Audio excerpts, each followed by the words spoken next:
Welcome to the running, man. I'm back. I'm really back. Why am I here? I'm not dead, right?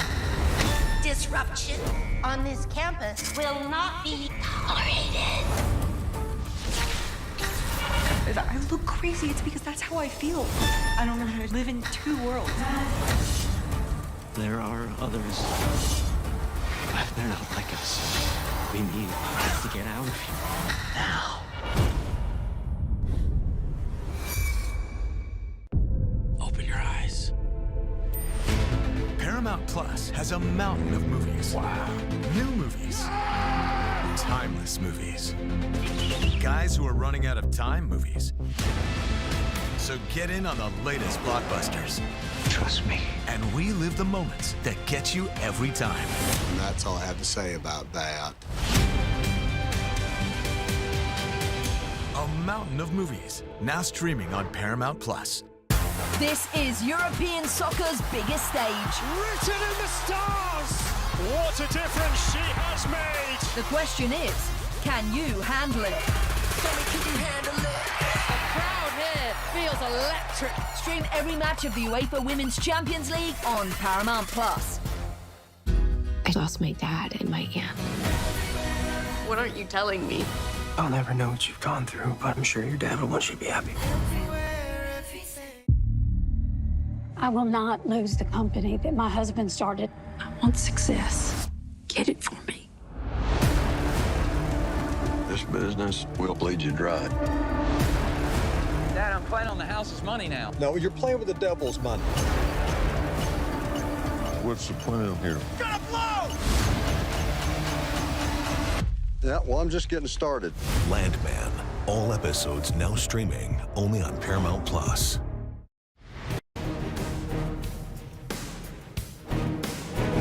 Welcome along to Golazo Match Night 48 Nations. Adam Hunt here in the studio with Kei Kamara and Ian Joy. Big hello to everyone watching us live on YouTube. Send in your comments and questions for the guys. We'll get to the best of them as we continue on with the show. We've just seen France winning comfortably against Iraq 3-0 in Philadelphia, despite a 2-hour rain delay at one point. So they sit on 6 points now from a possible 6 after 2 wins from 2.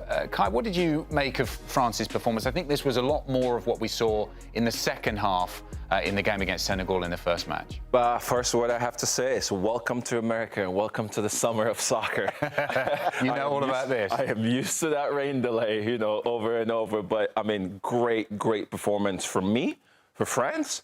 They came out from minute 1. I don't know if it was the energy from Mbappé, knowing the fact that he wants to break records. But from minute 1, Iraq was like, oh, my God, what's happening today? And you can feel that, and they kept going over and over and over, you know, to get the first goal. But it was a complete game for me from France. There was a sense of urgency from the start, Ian. Maybe they knew that the rain, the bad weather was coming. They just wanted to get the game won beforehand.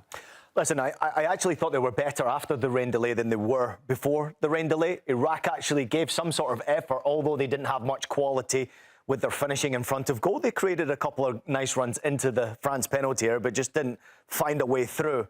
But I think France, to Kai's point there, they're trying to put out this perfect display. And sometimes there's a hint of desperation, of overdoing it, of over-trying. There's an urgency to score goals so quickly. I mean, Olise is trying to get himself a chance to create for Mbappé, who's trying to score to catch Messi. And, you know, they're all trying to just slow down. Yes. Slow down. Let your quality do the talking. There are few better squads, if any, better than what France have in this World Cup. The bench is ridiculous. I'll talk about the substitutions in a minute that France made.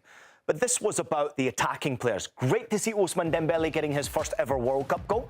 Excellent to see, even though it wasn't his best performance. I will say it was good enough for him to merit a lot of credit. Olise, yet again, with another assist to his name. He ties Ishak with his 3rd assist, which is wonderful to see. And, of course, the main man, Kylian Mbappé, doing what he does best at World Cups.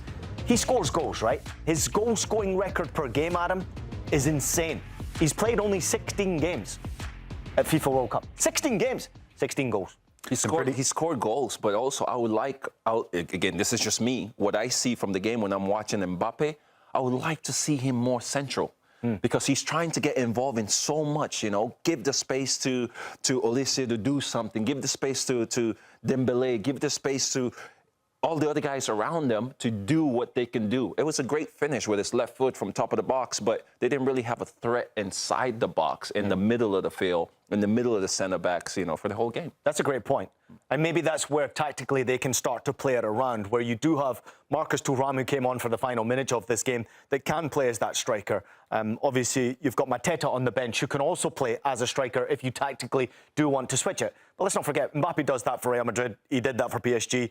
He essentially goes wherever he wants to do. And Kai, if he's scoring goals like that, are you going to tell Mbappé where to play? I mean, I would love to see him go chase that ball a little bit and have another striker. Obviously, that's where Dembélé got his goal, right? Dembélé stepped up into that role, Mbappé puts himself in a wide position and he scored another goal.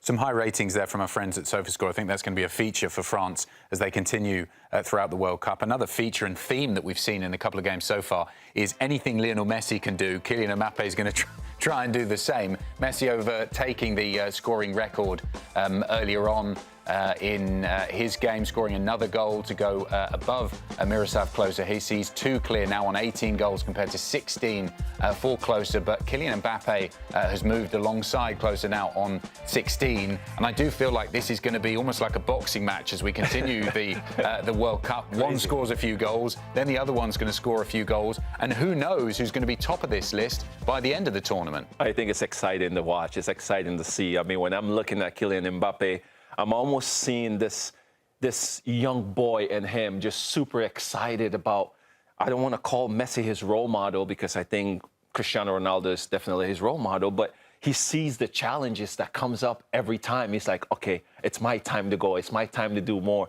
Because Kylian Mbappé was sitting at home most times before when he was younger, watching the World Cup and seeing all these records. And then finally he's here to then help make these records even more and more better. So for me, I see that. I see him. You can see the extra inside his steps, every shot that he wants to take. But again, he just got to calm it down a little bit and give responsibilities to people around them to make him better. Ian, a lot depends on how far each of the respective teams go, Argentina and France, in terms of the tournament. But who do you think will end the World Cup as the highest scorer?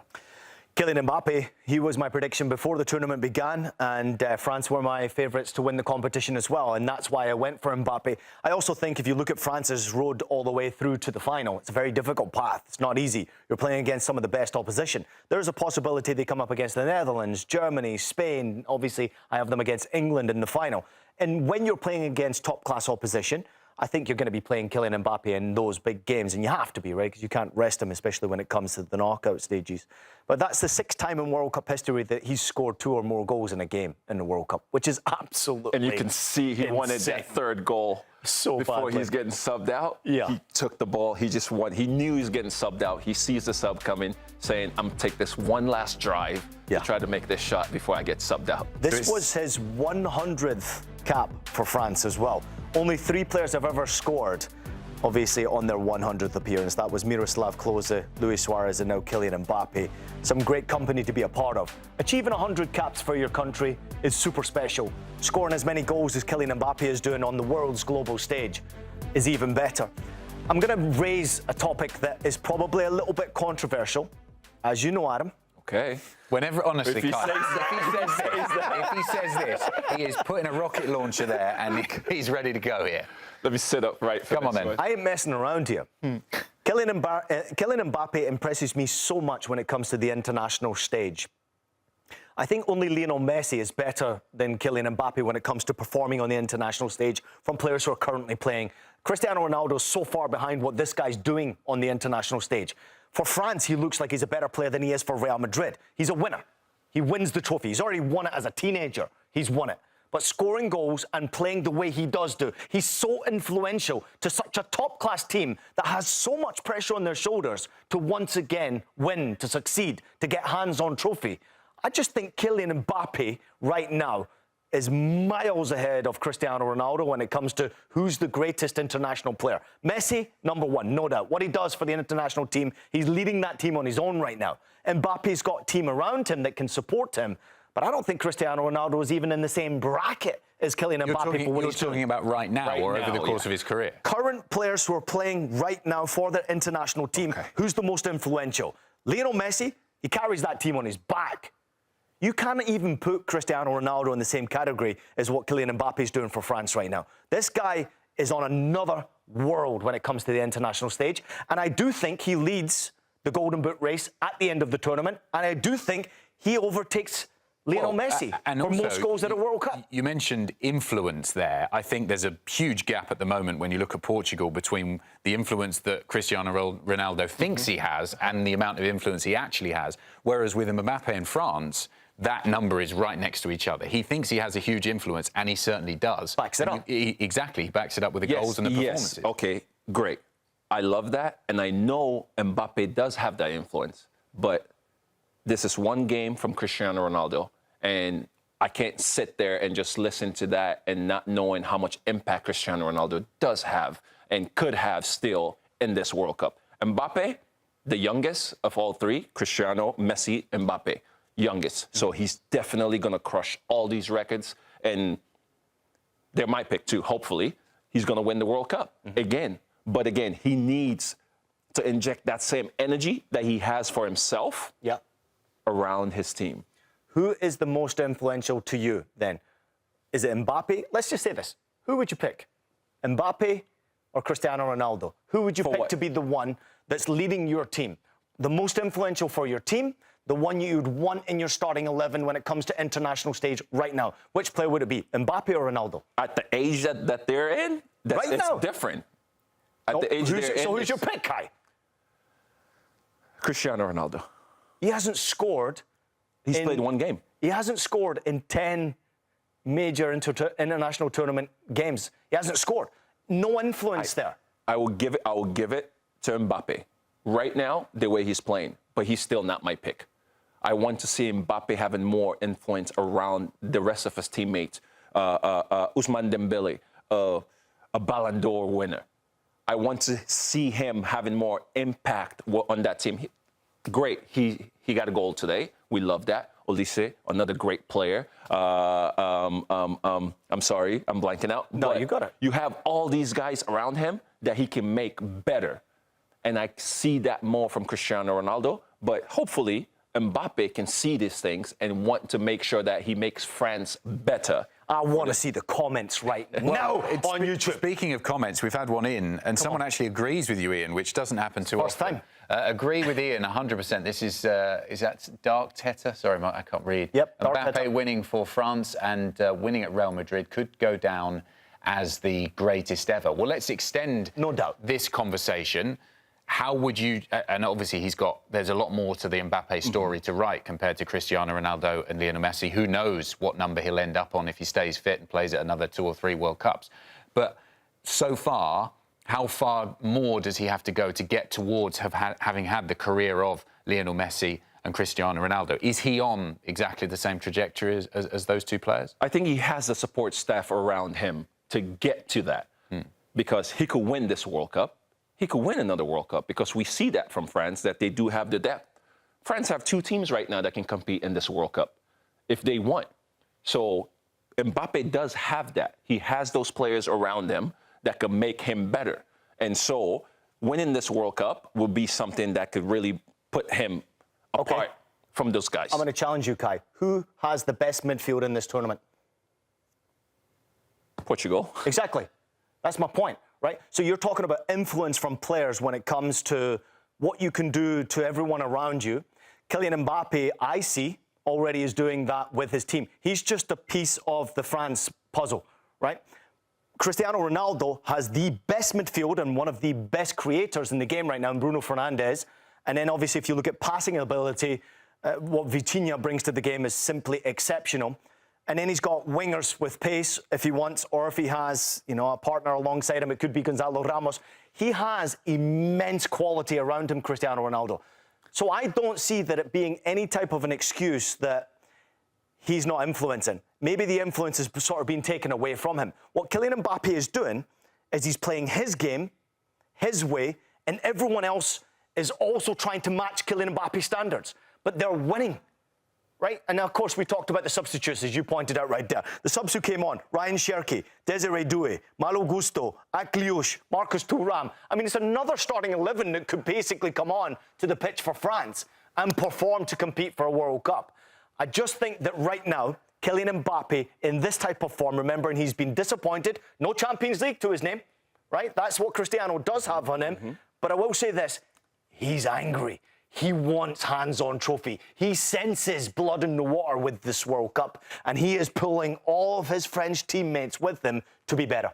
Just really quickly, Kai, something you mentioned right at the start, and I think this might be a feature of the World Cup throughout, is the weather delays. You've obviously dealt with this a lot during your MLS career. What's the trick as a player to dealing with a potentially 1 hour, 2 hour delay? Oh, yes, it's different. It's different. Most players are not going to be used to this because they don't play around here. Well, in Europe, it doesn't really happen. Europe, it doesn't happen because I remember playing in Stokes.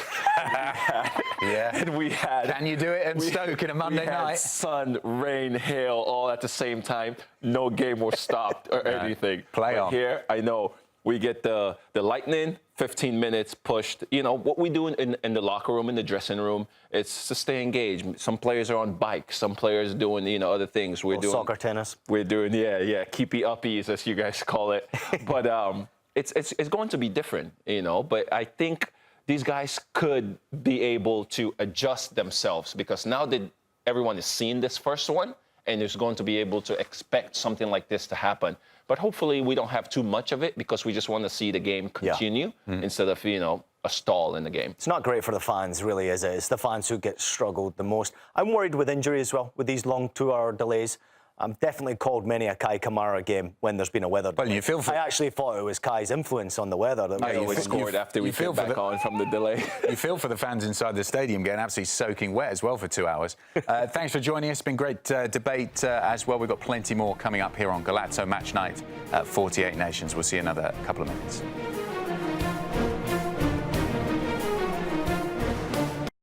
At the start of every year, I find myself wondering again, constantly questioning life's mysteries.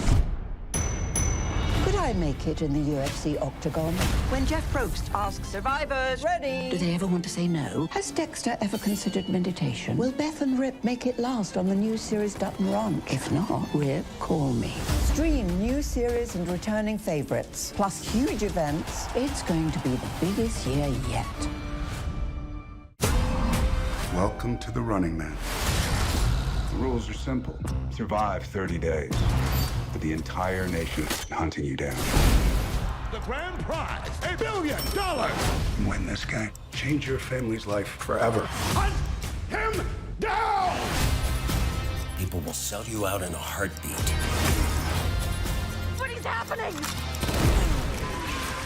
Welcome to the Running Man. I'm back.